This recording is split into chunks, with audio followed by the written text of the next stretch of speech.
గురుగారు, శ్రీ పరాభవ నామ సంవత్సరం పంచాంగ శ్రవణం ప్రకారం మన దేశ రాజకీయాలు కావచ్చు, మన రాష్ట్ర రాజకీయాలు కావచ్చు, ఈసారి ఏ విధంగా ఉండబోతున్నాయి?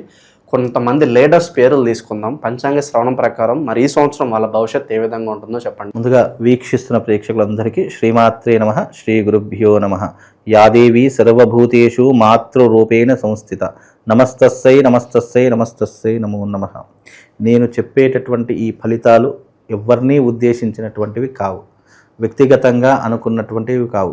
జ్యోతిష శాస్త్రంలో ఈ సంవత్సరం దేశ రాష్ట్ర రాజకీయ పరిస్థితులు ఏ రకంగా ఉంటాయో అందులో పొందుపరిచినటువంటి అంశాలు మాత్రమే నేను తెలియజేస్తాను.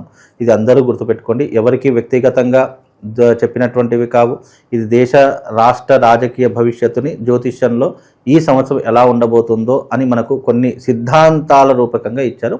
దాని ప్రకారంగా చెప్తాను. ఎవరు కూడా దీనిని ఉద్దేశపూర్వకంగా తీసుకోకండి. ఒక పార్టీ పరంగా మాత్రం అస్సలు తీసుకోకండి. అలాగే తెలంగాణ విషయానికి వస్తే సార్, చాలా వరకు ప్రజల్లో వ్యతిరేకత కనిపిస్తుంది ప్రజెంట్ ఉన్న గవర్నమెంట్కి. చాలామంది 5,000 కోట్లు పెట్టి ఒక గాంధీ విగ్రహం కట్టడం ఏంటి, ఇల్లులు కూల్చేసి అక్కడ డెవలప్ చేయాల్సినంత అవసరం ఏంటి అని చెప్పి మాట్లాడుతున్నారు. మరి మీ ప్రకారంగా కేసీఆర్ గారు కంబ్యాక్ ఏమన్నా మనం ఎక్స్పెక్ట్ చేయవచ్చా నెక్స్ట్ టర్మ్లో? అంటే ఇప్పుడున్నటువంటి తరహాలో కనుక చూసుకుంటే, ఇప్పుడు కాంగ్రెస్ పార్టీ అంటే తుక్లక్ పాలన అంటూ ఉంటారు చాలామంది. ఎందుకంటే ముస్లింల పార్టీ అని చెప్పేసి.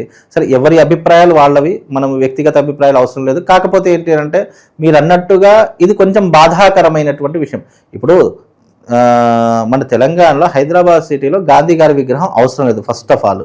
రెండో విషయం ఏంటి అని అంటే కనుక, ఇంతమంది ఇబ్బందులు పడుతున్నారు, ఇంతమంది అపార్ట్మెంట్లు కూలిపోతున్నాయి, ఇంతమంది రోడ్డున పడుతున్నారు, ఇంతమంది యొక్క వ్యవహార తీరు బాగా లేదు అనుకున్నప్పుడు దాన్ని విరమించుకోవడం మంచిది. కానీ నేను కడతాను 5,000 కోట్లు ఎవడబ్బ సొమ్ము అండి కట్టడానికి?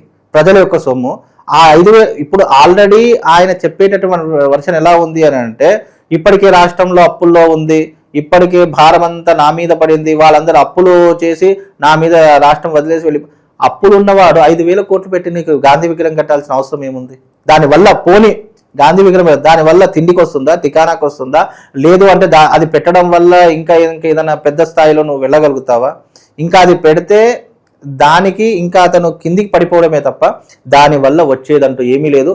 ఒకవేళ ఆ నిర్ణయం తీసుకుంటే తప్పకుండా అవిశ్వాస తీర్మానం వచ్చి తెలంగాణ ముఖ్యమంత్రి రేవంత్ గారు దిగిపోయేటటువంటి లక్షణాలు 100% ఉంటాయండి. ఇక కేటీఆర్ గారు రావచ్చు అంటారా, మళ్ళీ కేసీఆర్ గారు బాధ్యతలు తీసుకుంటారంట?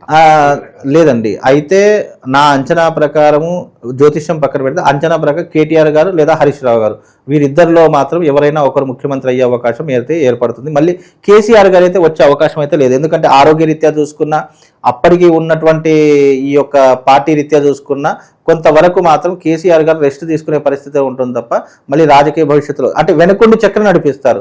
కానీ ముందుండి పదవిలో ఉండేటటువంటిది అయితే కేటీఆర్ గారు ఉంటారు లేదా హరీష్ రావు గారు ఉంటారు. ఈ ఇద్దరిలో ఎవరో ఒకరు ఉండేటటువంటి అవకాశాలు మాత్రం కనిపిస్తాయి. ఇందాక స్టార్టింగ్ లో చెప్పారు, రాజకీయాలు అంటేనే కుళ్ళు కుతంత్రాలు అన్నీ ఉంటాయి. తలపతి విజయ్ గారు చూడండి, ఇప్పటి వరకు సినిమాల్లో ఉన్నప్పుడు కింగ్ గా ఉన్నారు, ఒక్కసారిగా చూడండి ఇన్ని ఎలిగేషన్స్, ఎంత డౌన్ఫాల్ లో ఉన్నారు.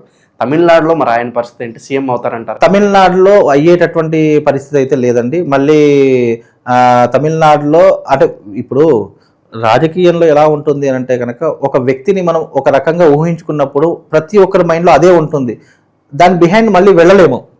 ఒక విజయ్ దళపతి గారిని ఒక హీరో లాగానే చూసాము, ఒక యాక్టర్ గానే చూసాము. మళ్ళీ రాజకీయాల్లో చూడాలి అంటే అంత ఆషామాషి వ్యవహారం కాదు, ఫస్ట్ పాయింట్. మళ్ళీ అక్కడ రాజకీయ భవిష్యత్తు చూస్తే కనుక అన్న డిఎంకే పార్టీ ఏదైతే ఉంటుందో అదే చక్రం తిప్పే అవకాశం ఉంటుంది తప్ప మళ్ళీ దళపతి గారి యొక్క పార్టీ వచ్చేటటువంటి సూచనలు అయితే కనిపించలేదు. విరమించుకోవడం చాలా ఉత్తమమైనటువంటి పని అని నేను చెప్పగలుగుతాను. లేదు ఇలాగే రాజకీయాల్లో ఉంటాను అంటే కనుక ఇటు ఈ లైఫ్ పోతుంది, రాజకీయ భవిష్యత్తు కూడా పోయేటట్టు. ఇప్పుడు ఫ్యాన్స్ వేరే, ఓటింగ్ దాకా వచ్చేసరికి వేరే. అంత పెద్ద చిరంజీవి గారు ప్రజారాజ్యం పార్టీ పెట్టారు, కానీ ఏం జరిగింది? ప్రజలు లక్షలాదిగా వచ్చారు, కానీ ఓటు బ్యాంక్ వచ్చేసరికి ఏమైంది?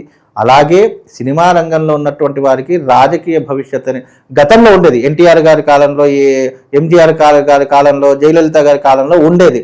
వాళ్ళను ఒక తరహాలో 2 వర్గాలుగా చూశారు కాబట్టి ఉండేది. కానీ ఇప్పుడు అలా కాదు. సినిమా ప్రపంచం వేరే, సినిమా లైఫ్ వేరే, రాజకీయ భవిష్యత్తు వేరే. కాబట్టి రాజకీయంలో రావాలి అని అనుకుంటే అంత చిన్న విషయం కాదు. విజయ్ దళపతి గారికి కూడా అది పెద్ద ఒక టాస్క్ అని చెప్పుకోవాలండి. వస్తాడో రాదో పక్కన పెడదాము, అదొక టాస్క్. కాబట్టి విజయ్ దళపతి గారు చక్కగా సినిమాలు చేసుకోవడము చాలా ఉత్తమమైన పని. అనవసరంగా రాజకీయాలకు వచ్చి, ఇప్పుడు సినిమా రంగంలో హీరో అంటేనే ఒక డ్రీమ్ ఉంటుంది. అదే ఈ రాజకీయ రంగంలో వచ్చారనుకోండి, తిట్లు తినాలి, విమర్శలు తీసుకోవాలి, చెప్పు దెబ్బలు తీసుకోవాలి, అదే రకంగా ప్రజల యొక్క తిట్లు పడాలి.